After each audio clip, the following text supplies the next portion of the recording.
بسم اللہ الرحمن الرحیم۔ السلام علیکم ورحمۃ اللہ وبرکاتہ۔ دوستو، امید ہے کہ آپ سب خیر و عافیت سے ہوں گے۔ آج آپ حضرات کی خدمت میں چلہ 4 مہینے 10 دن 3 دن علماء کا سال لگانے کے تعلق سے کچھ باتیں پیش کر رہا ہوں۔ بہت سارے حضرات یہ پوچھتے ہیں کہ مفتی صاحب، علماء کا سال لگانا اور سالانہ چلہ لگانا، زندگی میں ایک مرتبہ 4 ماہ لگانا اور مہینے کے 3 دن لگانا یا 10 دن لگانا، یہ کہاں سے ثابت ہے؟ کیا یہ قرآن میں اللہ نے حکم دیا ہے اس کا، یا رسول اللہ صلی اللہ علیہ وسلم نے اس پہ عمل کیا ہو، یا صحابہ اکرام کو حکم دیا ہو، یا صحابہ اکرام نے اس پہ عمل کیا ہو، یا تابعین نے عمل کیا ہو، تبع تابعین نے عمل کیا ہو، ائمہ مجتہدین نے اجتہاد کر کے کوئی دلیل پیش کی ہو؟ کیا ہے اس کی حقیقت؟ کہاں سے ہے یہ ثابت؟ تو اس پہ ہم تفصیلی بات کریں گے انشاءاللہ، لیکن اس سے پہلے میں آپ کو ایک کومنٹس کا جواب پیش کر دیتا ہوں۔ ایک صاحب ہے جو کہ خود کو کہتے ہیں کہ میں دیوبندی ہوں، الحمدللہ، مبارک ہو آپ دیوبندی ہے، الحمدللہ ثم الحمدللہ، ہم بھی دیوبندی ہے۔ ان کا اعتراض کہوں گا میں اس کو کہ اعتراض انہوں نے یہ کیا ہے کہ دعوت و تبلیغ نے معاشرے سے جہاد کو ختم کر کے اور بزدلی کو پیدا کر دیا ہے، بزدل بنا دیا ہے امت کو، اور امت کے ہاتھ میں سے قرآن کریم لے کے فضائل اعمال پکڑا دی ہے۔ اس کی حقیقت کیا ہے جو اعتراض کیا ہے انہوں نے؟ ساتھ میں انہوں نے قرآن کریم کا ایک مفہوم بھی پیش کیا ہے۔ تو میں ان سے یہ کہوں گا کہ آپ جو ہے اپنے قریبی دارالافتاء سے جا کے رابطہ فرمائے اور ان سے کہے کہ بھائی جہاد کا فتویٰ دے دیجئے، آپ جہاد کریں، جہاد کا فتویٰ دے دیجئے۔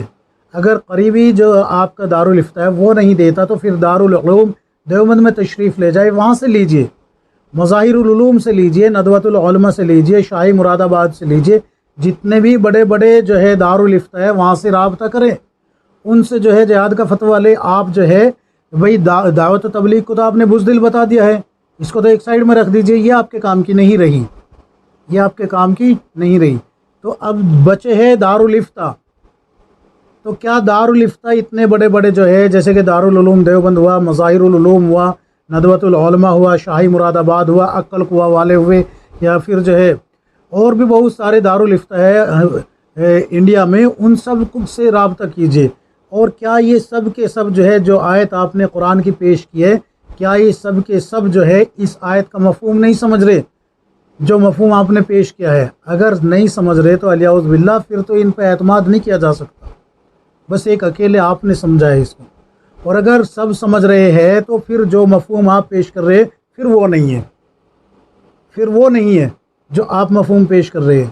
یا تو وہ نہیں سمجھ رہے، آپ سمجھ رہے ہیں، اور اگر آپ نہیں سمجھ رہے اور اگر وہ سمجھ رہے ہیں تو پھر آپ نہیں سمجھ رہے، دو میں سے ایک بات ہے۔ تو میں کہتا ہوں کہ آپ کو جہاد کے تعلق سے کچھ کتابوں کا مطالعہ کرنا چاہیے، اور میں آپ کو خصوصاً ایک کتاب بتاتا ہوں، سیرت مصطفیٰ جو ہے کتاب ہے حضرت مولانا ادریس صاحب کاندھلوی رحمۃ اللہ علیہ کی، اس کتاب کی جلد نمبر 2 میں آپ کو جہاد کی اقسام مل جائے گی، اس کا مطالعہ کرے، آپ کے اشکالات دور ہو جائیں گے۔ رہا سوال کہ دعوت و تبلیغ والوں نے قرآن کریم کو لے کے فضائل اعمال لوگوں کے ہاتھ میں پکڑا دی، تو اس پہ میں آپ کو تھوڑی سی تفصیلی بات کرنے جا رہا ہوں، دھیان سے سننا۔ دعوت و تبلیغ میں جو اکثر لگے ہوئے لوگ ہیں وہ لوگ ہیں جو کہ دین سے دور تھے، جن کو جو ہے قرآن کریم کی الحمد شریف کی جو الف ہے وہاں سے لے کے والناس کے سین تک میں کچھ بھی نہیں آتا تھا، ان کے ہاتھ میں فضائل اعمال آئی، اور یہ اب سے نہیں بلکہ بہت پہلے کی بات ہے، قریب اب سے 100 سال پہلے کی۔ اگر یہ بات ہوتی کہ فضائل اعمال پکڑا دی قرآن کریم ختم کر کے الیاذ باللہ، تو پھر آپ جو ہے خود بتائیں، ایک تو ہوتا ہے نسلی عالم، نسلی طالب علم، مثلا ایک طالب علم ہے جو کہ دارالعلوم دیوبند میں یا مظاہر العلوم میں یا ندوۃ العلماء میں یا شاہی مراد آباد میں یا عقل قوا والے کسی بھی مدرسے میں، جہاں پر بھی آپ چاہے، مفتاح العلوم میں کہیں پر بھی دیکھ لیجئے، تو آپ دیکھیں کہ نسلی طالب علم پتہ ہے کس کو کہتے ہیں؟ یعنی کہ یہ جو طالب علم ہے اس کا باپ بھی عالم ہو، اس کا دادا بھی عالم ہو، اس کا پردادا بھی عالم ہو، اس کا لکڑ دادا بھی عالم ہو، یعنی کہ عالم در عالم، عالم در عالم جو ہے ایک نسل چلی ہوئی آ رہی ہے، یہ ہے نسل عالم۔ یہ آپ جو ہے نا تمام جتنے بھی مدارس ہے ہندوستان کے، پاکستان کے، بنگلہ دیش کے، بر صغیر میں جتنے بھی مدارس ہے، سب کو اٹھا کے دیکھے، آپ کو نسلی عالم جو ہے کتنے ملیں گے اور طالب علم ان کی اولاد کتنی ملے گی۔ تو یہ تعداد بتا رہا ہوں میں آپ کو، تو گنے چنے ملیں گے آپ کو یہ۔ لیکن دعوت و تبلیغ میں وقت لگانے کے بعد جب اللہ تبارک و تعالیٰ نے ان کو ہدایت عطا فرما دی، یہ جو طالب علم ہے نا، ان کے ماں باپ کو، دادا کو جب ان کو ہدایت عطا فرما دی، جس کو آپ یہ کہتے ہیں نا کہ فضائل اعمال ہاتھ میں پکڑا دی قرآن کریم لے کے، میں آپ کو جو ہے نا دلیل پیش کروں گا اس پہ۔ تو سارے جتنے بھی مدارس ہیں آپ وہاں جائے، ان کا دورہ کرے، ان میں گھومیں اور ایک سروے کریں اور دیکھیں کہ نسلی عالم کے طلبہ جو بچے جو ہے وہ زیادہ ہے یا پھر جو ہے دعوت و تبلیغ میں وقت لگائے ہوئے کی اولاد زیادہ ہے۔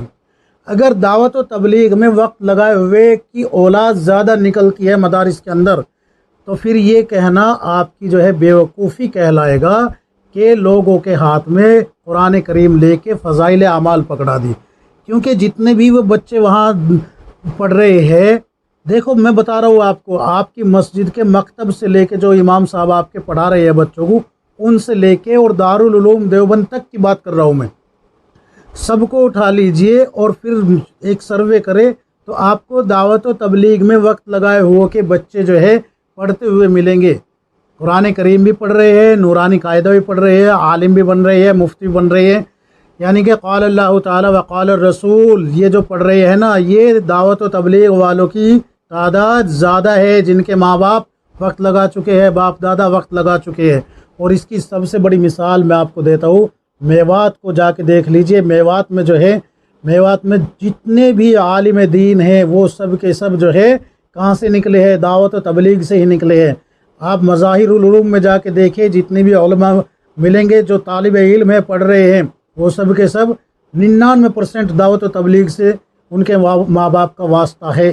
آپ دارالعلوم دیوبند میں جا کے دیکھیں، یعنی کہ جتنے بھی مدارس ہیں ان میں سب میں جا کے دیکھیں، تو آپ کو جو ہے دعوت و تبلیغ والوں کی اولاد ہی قال اللہ تعالی و قال الرسول پڑھتی ہوئی زیادہ ملے گی۔ نسلی عالم اتنے نہیں ہیں دنیا میں، اتنے نہیں ہیں بھئی۔ ایک آدمی شرابی تھا، وہ اس کا وقت لگا دعوت و تبلیغ میں، اللہ نے توبہ کی توفیق دے دی، شراب چھوڑ دی، سمجھ آ گئی اس کو۔ اب وہ اپنے بیٹے کو اس زندگی میں نہیں ڈبونا چاہتا جس میں سے وہ خود نکل کے آیا ہے، تو وہ اس کو عالم بنائے گا، پڑھا رہا ہے مدرسے میں، مسجد میں، اور پھر وہ اس کو آگے لے کے جا رہا ہے۔ حافظ قرآن دیکھے، قاری دیکھے، عالم دیکھے، مفتی دیکھے۔ آج جو ہے بہت زیادہ جو تعداد ملے گی وہ دعوت و تبلیغ کی اولاد ملے گی۔ سمجھ میں آگی بات؟ تو یہ کہنا کہ بھئی جو ہے فضائل اعمال ہاتھ میں پکڑا دی قرآن کریم لے کے، تو یہ بالکل غلط اور سراسر بے بنیاد بات ہے اور یہ الزام ہے۔ تو اب آتے ہیں ہم اس بات کی طرف، یعنی کہ چلہ 4 مہینے 10 دن اور 3 دن لگانے کی حقیقت کیا ہے۔ دیکھیے، ایک ہوتی ہے دلیل اور ایک ہوتی ہے حکمت۔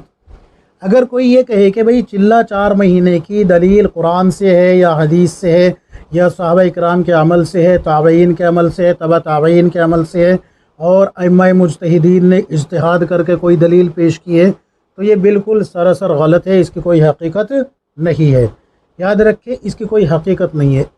تو دلیل اس پہ کوئی نہیں ہے، نہ چلے کی دلیل ہے، نہ 4 ماہ کی دلیل ہے، نہ ہی عشرے کی دلیل ہے، نہ ہی سہ روزہ کی دلیل ہے، اور نہ ہی علماء کے سال لگانے کی دلیل ہے۔ سمجھ میں آ گئی؟ اب پھر یہ لگاتے کیوں ہیں؟ تو یہ بطور علاج ہے۔ کیا ہے یہ؟ بطور علاج، بطور علاج لگایا جا رہا ہے۔ یہ وقت جب آپ ڈاکٹر کے پاس جائیں گے اور آپ نے ڈاکٹر کو بتایا کہ میرے سر میں درد ہے، انہوں نے سر کے درد کی دوائی دے دی، اب اگر آپ اس پہ دلیل مانگو گے، قرآن سے یا حدیث سے دلیل دکھائیں کہ بھئی یہ دوائی کھانا جائز ہے یا نہیں ہے، یا پھر جو ہے یہ دوائی کھانا ہی ہے، تو آپ وہاں دلیل نہیں مانگیں گے۔ کیوں؟ اس لیے کہ یہ بطور علاج آپ استعمال کر رہے ہیں۔ تو یہ جو وقت لگوایا جا رہا ہے، چلہ 4 مہینے 10 دن 3 دن، یہ بطور علاج لگوایا جا رہا ہے، نہ کہ جو ہے اس پہ کوئی شرعی دلیل پیش کی جا رہی ہے، اور نہ ہی علماء نے کبھی اس پہ شرعی دلیل پیش کی ہے۔ صرف اس کو کیا کہا ہے کہ یہ ایک حکمت ہے، ایک حکمت ہے۔ جیسے کہ اللہ کے نبی صلی اللہ علیہ وسلم کو جس وقت معراج کا واقعہ پیش آیا اور نماز 50 دی گئی تو حضرت موسیٰ علیہ السلام نے کہا کہ زیادہ ہو گئی، واپس جائے، کم کرا کے لے کے آئے، تو بات 5 نمازوں تک پہنچ گئی۔ مشہور واقعہ بخاری شریف میں بھی روایت ہے، یہ دیکھ لیجئے گا کھول کے۔ تو اللہ کے نبی صلی اللہ علیہ وسلم کو اللہ تبارک و تعالیٰ نے یہ کہا کہ نہیں کہ میں آپ کی امت پہ 5 وقت کی نماز فرض کر رہا ہوں، اور ان 5 وقت کی نمازوں میں 50 نمازوں کا ثواب ملے گا۔ تو اس سے جو ہے علماء نے یہ استدلال کیا کہ صرف ایک حکمت کے طور پہ، ایسے نہیں کہ دلیل کے طور پہ، حکمت کے طور پہ یہ بات پیش کی کہ اگر بندہ ماہانہ 3 دن لگاتا رہے تو اس کے ایک دن جو ہے 10 دن میں کنورٹ ہو جائے گا، تو 3 دن 30 دن میں کنورٹ ہو جائیں گے۔ سمجھ میں آ رہی بات؟ جیسے کہ اللہ تبارک و تعالیٰ ایک نیکی کا بدلہ 10 نیکی عطا فرماتا ہے۔ تو یہ ایک دلیل، ایک یہ حکمت پیش کی ہے، دلیل نہیں حکمت پیش کی ہے۔ تو اس طریقے سے جو ہے پھر بات آتی ہے چلہ 4 مہینے کی۔ تو اس میں جو ہے چلے کی جو حکمت ہے وہ یہ ہے کہ جب 40 دن تک مستقل ایک ماحول میں رہے گا، دینی ماحول میں رہے گا، مسجد کے ماحول میں رہے گا، فرشتوں کے ماحول میں رہے گا، تو اس کے دل پہ جو زنگ لگ چکی ہے وہ دھلنی شروع ہو جائے گی، اس کی کیفیت بدلنی شروع ہو جائے گی۔ کیوں؟ اس لیے کہ جب عورت کے رحم میں نطفہ رکھا جاتا ہے تو 40 دن تک وہ نطفہ رہتا ہے، پھر 40 دن بعد وہ جمع ہوا خون ہوتا ہے، پھر 40 دن بعد گوشت کا لوتھڑا بنتا ہے، پھر ہڈیاں بنتی ہے، پھر اس میں جان ڈالی جاتی ہے۔ تو اس طریقے سے علماء نے صرف یہ ایک حکمت پیش کی ہے، نہ کہ کوئی اس کو دلیل بنا کے پیش کیا ہے، اس کو کوئی دلیل بنا کے پیش نہیں کیا، بلکہ حکمت پیش کی ہے کہ جب یہ ماحول میں رہے گا تو تبدیلی آئے گی۔ اور اللہ کے نبی صلی اللہ علیہ وسلم کی حدیث ہے کہ جو شخص بعد تکبیر اولیٰ کے ساتھ 40 دن تک نماز پڑھ لے گا، تکبیر اولیٰ فوت نہ ہو اس کی، اخلاص کے ساتھ 40 دن تک نماز پڑھ لے گا تو اس کو 2 پروانے ملے گے۔ نمبر 1 جہنم سے خلاصی، آگ سے خلاصی مل جائے گی، اور نمبر 2 نفاق سے برات مل جائے گی۔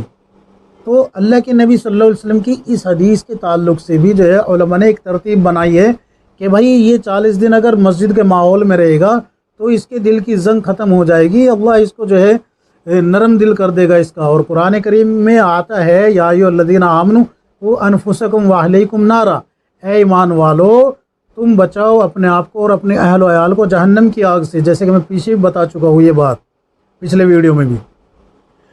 تو ظاہر سی بات ہے کہ اس کے اندر دین ہوگا تو یہ اپنے اہل و عیال کی فکر کرے گا، اور جب اس کے خود کے اندر دین نہیں ہوگا تو اپنے اہل و عیال کی بھی فکر نہیں کرے گا۔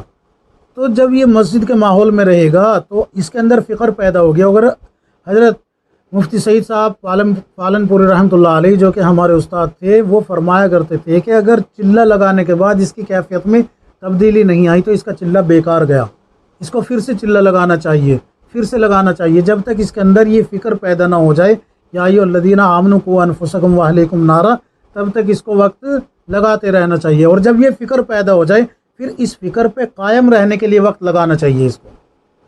تو یہ حضرت کے اقوال بتا رہا ہوں میں آپ کو۔ تو اس پہ کوئی شرعی دلیل نہیں ہے کہ بھئی چلہ 4 مہینے، سال، 3 دن، 10 دن لگانا، کوئی دلیل نہیں ہے، صرف حکمت ہے، حکمت کے تحت جو ہے یہ کام کیا جاتا ہے، نہ کہ دلیل کے طور پہ۔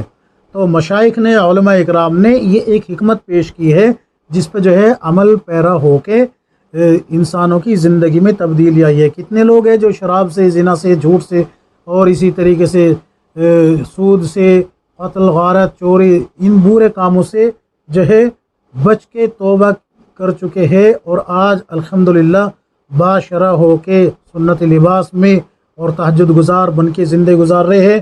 جو اپنی اولاد کو گالیاں بک رہے ہوتے تھے، آج وہ اپنی اولاد کو دیندار بنانے کی فکر اور محنت میں لگے ہوئے ہیں۔ کیوں؟ اس لیے کہ ان کی زندگی میں تبدیلی آ چکی ہے۔ تو یہ صرف تبدیلی کا مسئلہ ہے اور کچھ نہیں ہے، نہ کہ اس میں کوئی دلیل ہے، دلیل نہیں ہے اس پہ کوئی بھی۔ دلیل کی بات کرنا ہی بے وقوفی ہے۔ جو دلیل دے رہے ہیں کہ بھئی یہ دلیل ہے اس کی، وہ بھی بالکل سرے سے غلط دلیل دے رہے ہیں، دلیل نہیں ہے اس پہ کوئی بھی، بلکہ یہ حکمت ہے۔ اور حکمت جو ہے، حکمت علماء جو ہے نکالتے ہیں۔ اب بتائیے، نصاب ہے جو مدرسے کا نصاب ہے 5 سال، 7 سال، 9 سال، تو اس میں کوئی دلیل ہے؟ کوئی؟ اللہ کے نبی صلی اللہ علیہ وسلم نے کہا ہو بھائی 9 سال تمہیں مدرسے میں پڑھنا ہوگا، 9 سال جو ہے تمہیں بخاری، مسلم وغیرہ یہ سارا نصاب پڑھنا ہوگا، افتہ کرنا ہوگا، 2 سال کا کورس مولویت کے بعد 2 سال افتہ میں لگانے ہوگے، کوئی دلیل ہے اس کی؟ نہیں۔ لیکن یہ صرف ایک جو ہے نصاب قائم کیا گیا ہے، تو جیسے یہ نصاب قائم کیا گیا ہے ویسے ہی دعوت و تبلیغ کا یہ نصاب قائم کیا ہے کہ بھئی چلہ لگائے گا، 4 مہینے لگائے گا، ماہانہ 3 دن لگاتا رہے گا، تو یہ اس کے اندر دین کی فکر لگی رہے گی، جڑی رہے گی، دین کی فکر اس سے جڑی رہے گی، بس یہ ہے اور کچھ نہیں ہے۔ امید ہے کہ یہ بات سمجھ میں آ گئی ہوگی آپ حضرات کی۔ اللہ تبارک و تعالی ہم سب کو کتاب و سنت کے مطابق زندگی گزارنے کی توفیق عطا فرمائے، آمین یا رب العالمین۔